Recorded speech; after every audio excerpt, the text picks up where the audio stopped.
معقول أهلك لهالدرجة؟ يعني كيف سمحوا إنه المستشفى ما تعطيهم جثة بنتهم؟ أوكي، ومن غير ما يدفنوها بإيديهم؟ طيب، شلون؟ أنا نقول لك شنو السبب. ما بقولك في علامة استفهام لحياتها في أحد.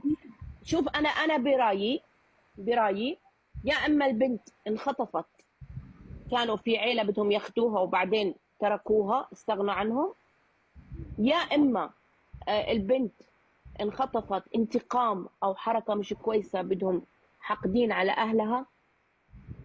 اوكي، في حاجتين.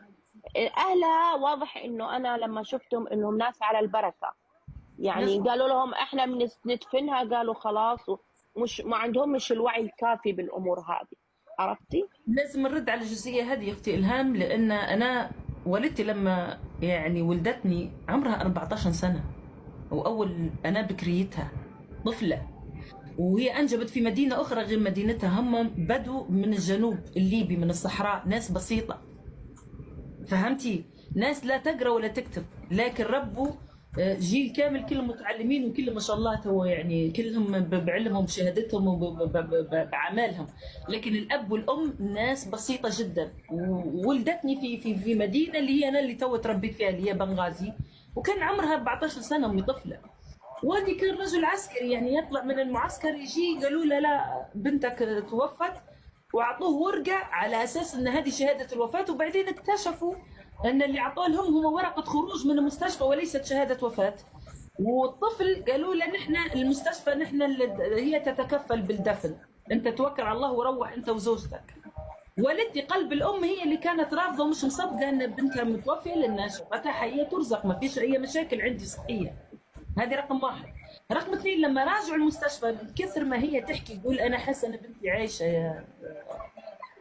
يا موسى، فلما مشوا راجعوا المستشفى راجعوا تاريخ ولاده طفلتها، لا يوجد حاله وفاه في هذا اليوم.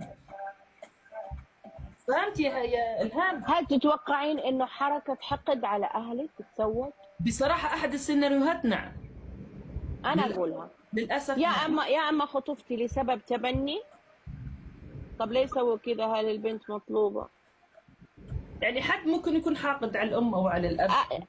شوف يا بولينج، أهل وبعدين البنت نعم. أهل البنت ناس على البركة. يوم ما جابتها أمها سمعت عمرها 14 سنة، ما كانتش تعرف إيش قاعد يصير حولها. عرفت؟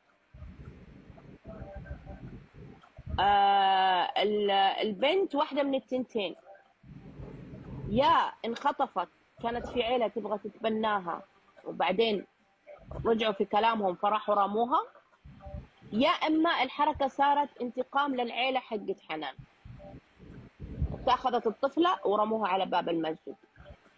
في الملجا، لما انت لقوكي على باب ملجا، هل كان عمرك شهر او شهرين او تعديتي فتره الولاده باشهر؟ يوم. يوم. يوم. معناها انتقام، معناها والله انتقام. السنيرات يقولوا هيك، يعني والله اعلم، انا مش عارفه. هو